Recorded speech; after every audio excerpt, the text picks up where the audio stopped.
हाय, मैं श्वेता शिक्षा पीडिया से। देखिए, मेरी क्लास 12th की बायोलॉजी स्टार्ट हो गई है। उसमें मेरा फर्स्ट चैप्टर चल रहा था, यानी कि पुष्पीय पादपों में लैंगिक जनन। आज उसका मेरा लेक्चर नंबर 5 है। ठीक है, देखिए इससे पहले प्रीवियस क्लास में मैंने फर्स्ट चैप्टर में अपना सिलेबस करा दिया है। दूसरे में पुष्प के बारे में बताया था। तीसरे में मैंने पुमंग के बारे में बताया था। चौथे में मैंने अपना लघु बीजाणु जनन के बारे में बताया था। उससे फिर परागकण का निर्माण किया था। आज जो मेरा पार्ट चलेगा, आज मैं चल कराऊंगी आप लोगों को स्त्री केशर के बारे में। यानी कि आपको मैं कराऊंगी स्त्री केशर की संरचना, बीजांड की संरचना और भ्रूण कोश की संरचना। आज ये आपको मैं 3 टॉपिक आपको ये आज क्लियर कराऊंगी। देखिए, स्त्री केसर की संरचना, मैंने आप लोगों को जब पुष्प की संरचना कराई थी तो उसमें मैंने आप लोगों को बताया था कि पुष्प के 4 भाग होते हैं, यानी कि 4 चक्र होते हैं। कौन कौन से?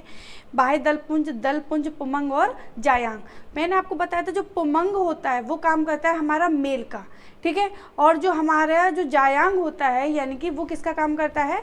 फीमेल का। तो देखिए, स्त्री केसर की संरचना में मैंने आपको बताया था यदि किसी पुष्प में एक है यानी कि एक फीमेल पार्ट है तो उसको बोलेंगे हम स्त्री केसर, और एक से अधिक है तो उसको बोलते हैं हम जायांग।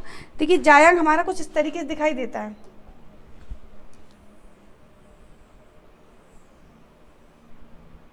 ये हमारा क्या है? जायांग। जायांग के देखिए 3 पार्ट होते हैं। ऊपर वाला पार्ट ये कहलाता है हमारा स्टिग्मा, यानी कि वर्तिकाग्र, ठीक है। जो ये आपको ये पतला सा एक स्टाइल में संरचना दिखाई दे रही है, इसको बोलेंगे हम स्टाइल, यानी कि वर्तिका, ठीक है। और आपको ये गोल गोल जो संरचना दिखाई दे रही है इसको बोलते हैं हम ओवरी, यानी कि अंडाशय।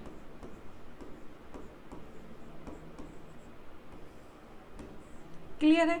यानी कि अब जैसे किसी पुष्प में एक पाया जा रहा है तो इसको क्या बोलेंगे हम? स्त्री केसर। और एक से अधिक हो या ये भी स्त्री केसर इधर, तो बहुत सारे ग्रुप ऑफ स्त्री पिस्टल क्या कहलाता है? हमारा जायांग। क्या कहलाता है? हमारा जायांग, ठीक है। और जायांग के कितने भाग होते हैं? 3। कौन कौन से? स्टिग्मा, स्टाइल और ओवरी। जैसा कि देखिए ये है,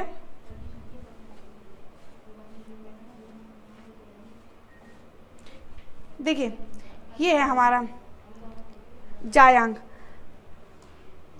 ठीक है। ये आपको ये हमारा क्या दिखाई दे रहा है? जायांग दिखाई दे रहा है। मैंने बताया था ये जायांग कुछ ऊपर से देखो तो इस तरीके से दिखाई देता है। इसके 3 पार्ट, स्टिग्मा यानी कि वर्तिकाग्र, स्टाइल यानी कि वर्तिका, और ओवरी यानी कि अंडाशय। जब हमने इसको बीच में से काट के देखा तो ये हमें कुछ इस तरीके से दिखाई दिया। देखिए, स्टिग्मा, स्टाइल और ओवरी, इसमें आपको एक संरचना दिखाई देती है। इस संरचना को हम क्या बोलते हैं? बीजांड यानी कि ओव्यूल कहते हैं। बात क्लियर है? ठीक है। अब देखिए, अब ये जो क्या है इसके अंदर, ये क्या संरचना है हमारी? ओव्यूल यानी कि बीजांड, ठीक है। इसी के बारे में अब मैं आपको बताऊंगी तो आपको समझ में आ गया। यानी कि स्त्री केसर क्या होता है? स्त्री केसर फीमेल का काम करती है पुष्प में। और स्त्री केसर के कितने भाग होते हैं? 3। स्टिग्मा, स्टाइल और ओवरी। अब देखिए बीजांड, बीजांड क्या होता है? बीजांड मैं आपको बताऊं, बात नहीं करिए।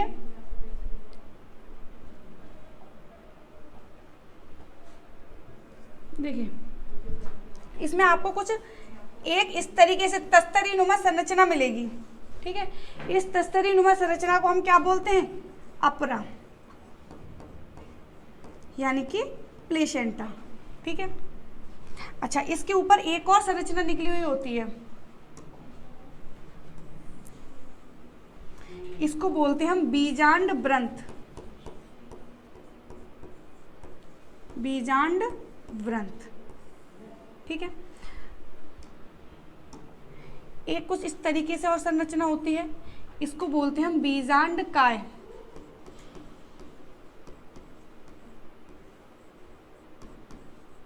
ठीक है। बीजांड काय के बाहर 2 परतें होती हैं। एक परत हम जो बनाएंगे उसको थोड़ा सा आधी छोड़ेंगे, यानी कि खाली जगह छोड़ेंगे, ठीक है। इस परत को बोलते हैं हम अंतः परत, अंतः परत, ठीक है। इसके बाहर एक और परत होती है जो पूरी फिल होती है, यानी कि पूरी कवर होती है। इस परत को बोलेंगे हम बाह्य परत, बाह्य परत, ठीक है। अच्छा, अब जो ये आपको ये जो भाग ये वाला पार्ट जो दिखाई दे रहा है आपको, इसको हम क्या बोलते हैं, ये जो आपको दिखा रहे खाली, इसको बोलते हैं हम निभाग, यानी कि चलाजा, ठीक है। जो ये आपको बीजांडासन और ये बीजांड ग्रंथ जिस भाग में जुड़े होते हैं इसको बोलते हैं हम नाभिक। और क्वेश्चन आता भी है कि बताइए बीजांड ब्रंथ और बीजांडासन यहाँ पर जुड़ते हैं उस भाग को क्या बोलते हैं हम, नाभिक, ठीक है। ये जो आपको ये खाली जगह दिखाई दे रही है ये हमारा क्या है, बीजांड द्वार, बीजांड द्वार, यानी कि बीजांड द्वार किसे बोलते हैं, बीजांड द्वार यहीं से जो हमारे नर युग्मक होते हैं यहीं से प्रवेश करते हैं। तो आपको समझ में आ गया। अच्छा, इसके अंदर आपको एक और संरचना पाई जाती है जिसे बोलते हैं हम भ्रूण कोश, भ्रूण कोश। बात क्लियर है कि नहीं। नीचे एक ऐसी संरचना दिखाई देती है तस्तरीनुमा, जिसे क्या बोलते हैं, अपरा। अपरा से ऊपर एक और संरचना निकली होती है जिसे बोलते हैं बीजांड ब्रंथ। बीजांड ब्रंथ की ऊपर वाला पार्ट कहलाता है बीजांडासन। बीजांड ब्रंथ तो बीजांडासन जहां जुड़े होते हैं उसे क्या बोलते हैं, नाभिक। बीजांड काय के बाहर दो परत, इस वाली परत को अंतः परत, बाहर वाली परत को बाह्य परत। अंतः परत एक खाली जगह होता है जिसे क्या बोलते हैं हम, निभाग। और इधर एक और जो एक संरचना पाई जाती है इसे क्या बोलते हैं हम, भ्रूण कोश।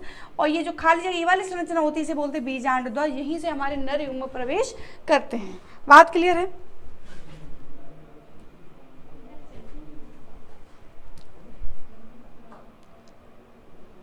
देखिए ये है हमारा, ये हमारा क्या है, बीजांड।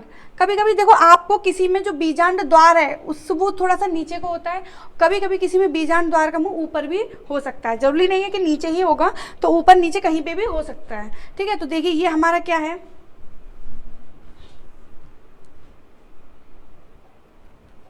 देखिए ये हमारा क्या है, प्लेसेंटा, ठीक है, यानी कि अपरा। ये हमारा माइक्रोफिल, यानी कि माइक्रोफिल यानी कि बीजांड द्वार, ठीक है। फ्यूनिकल यानी कि बीजांड ब्रंथ। इनर, ये इनर इंटेग्यूमेंट यानी कि अंतः परत, आउटर इंटेग्यूमेंट यानी कि बाह्य परत। और जो ऊपर ये खाली स्थान मैंने आपको बताया था इसको क्या बोलेंगे, निभाग यानी कि चलाजा। ये आपको बात समझ में आई। और जो ये आपको बीजांड ब्रंथ और नाभिक जहाँ जुड़ा होता है इसको हम बोलते हैं हीलियम, यानी कि नाभिक। बात क्लियर। तो ये हमारी किसकी संरचना हुई, ये हो गई हमारी बीजांड की संरचना।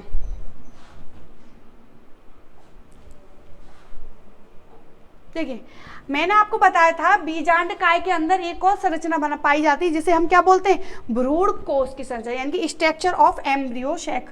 तो देखिए भ्रूण कोश हमारा किस तरीके से दिखाई देता है।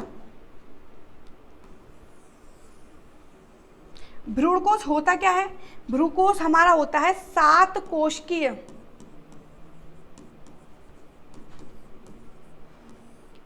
8 केंद्रक वाली संरचना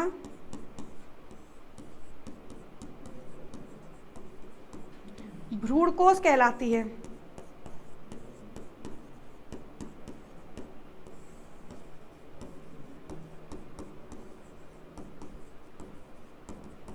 भ्रूण कोश कहलाती है। तो देखिए 7 कोश की मतलब 3 कोश का नीचे, 3 कोश का ऊपर और 1 कोश का बीच में, 8 केंद्रक। देखिए 1 2 3 4 5 6 और 2 केंद्रक हमारी बीच वाली कोशिका में होते हैं। अब देखिए इसे क्या बोलते हैं, तो जो ऊपर वाली कोशिका है इनको बोलेंगे हम एंटीपोडल सेल,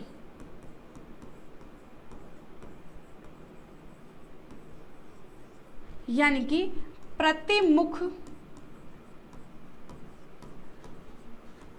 या प्रतिव्यसात कोशिका।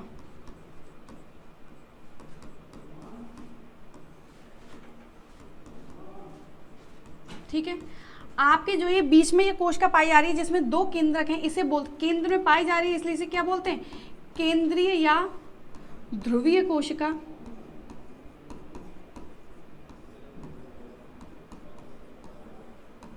यानी कि पोलर सेल।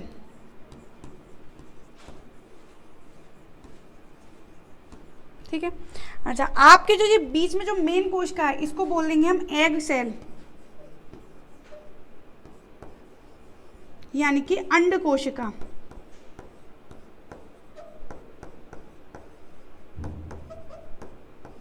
ठीक है, जो आपकी ये जो साइड में है इनको बोलेंगे हम सिनर्जिड सेल,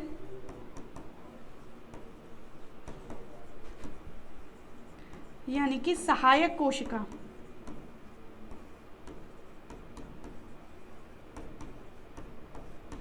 देखिए ये है मेरी किसकी संरचना, भ्रूण कोश की संरचना। ये क्वेश्चन आता भी है बोर्ड एग्जाम में कि भ्रूण कोश की संरचना का सचित्र वर्णन कीजिए, चित्र बनाइए, तो आपको यही बनाना। और डेफिनेशन क्या है, 7 कोश की 8 केंद्रक वाली संरचना को क्या बोलते हैं हम, भ्रूण कोश कहते हैं।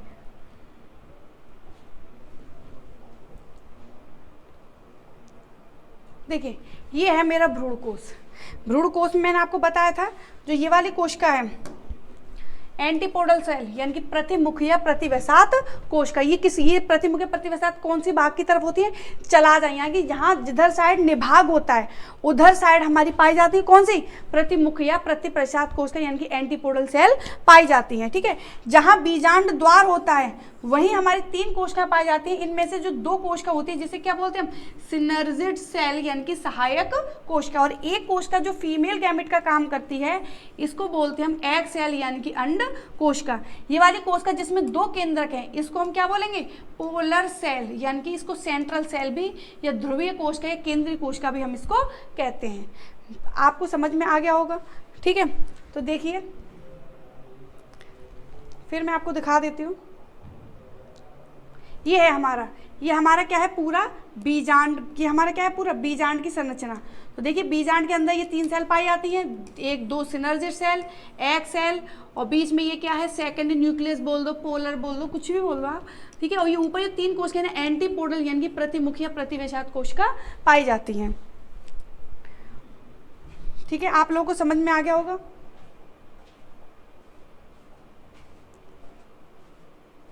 देखिए ये है हमारा, ये हमारा क्या है, ये हमारी क्या है जायांग।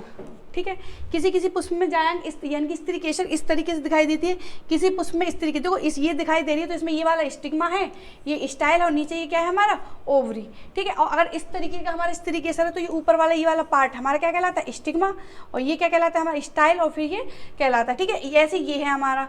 अच्छा ये हमारा किसकी संरचना है, बीजांड की संरचना। बात क्लियर है, किसकी संरचना है, बीजांड की संरचना। इस बीजांड के अंदर जो ये वाला बीजांडकाय जो होता है इसमें किसकी संरचना पाई जाती है, हमारी भ्रूण कोश की संरचना, जो ये हमें दिखाई दे रही है भ्रूण कोश में। भ्रूण कोश किसे कहते हैं, 7 कोश की 8 केंद्रक वाली संरचना को हम भ्रूण कोश कहते हैं। ठीक है, देखिए आज की मेरी क्लास यही समाप्त होती है। ठीक है, मैंने आज की क्लास में आप लोगों को क्या कराया था, आज मैंने आपकी क्लास में आप लोगों को स्त्री केसर की संरचना के बारे में बताया था। स्त्री केसर की संरचना यानी कि स्त्री केसर के कितने भाग, 3, वर्तिकाग्र, वर्तिका और अंडाशय। फिर मैंने बताया था अंडाशय में एक और संरचना पाई जाती है जिसे बोलते हैं हम बीजांड। बीजांड की संरचना के बारे में आपको पूरा डिटेल में बताया था। फिर मैंने बताया था बीजांड के अंदर एक और संरचना पाई जाती है जिसे बोलते हैं भ्रूण कोश। कल की क्लास में आप लोगों को बताऊंगी कि जो भ्रूण कोश होता है वो पुष्प में स्टार्टिंग से नहीं होता, एक प्रक्रिया द्वारा बनता है जिसे बोलते हैं गुरु बीजाणु जनन। तो कल की जो मेरी क्लास होगी उसमें मैं बताऊंगी कि भ्रूण कोश यानी कि वो पहले स्टार्टिंग में बहुत सारी कोशिकाएं होती है, मृदुतक कोशिका, उनसे भ्रूण कोश का निर्माण कैसे होता है इस प्रक्रिया के बारे में आपको बताऊंगी। आज की मेरी क्लास यहीं समाप्त होती है। अगर आपको मेरी इस क्लास या इस टॉपिक से रिलेटेड कोई भी डाउट हो तो आप प्लीज़ कमेंट बॉक्स में ज़रूर बताइए। और अगर आपको मेरी क्लास अच्छी लगी हो तो प्लीज़ इसे सब्सक्राइब कीजिए, लाइक कीजिए, कमेंट कीजिए और आगे भी बच्चों को हमारा लिंक शेयर करिए। ठीक है, धन्यवाद। आज की मेरी क्लास यहीं समाप्त होती है। थैंक यू, धन्यवाद।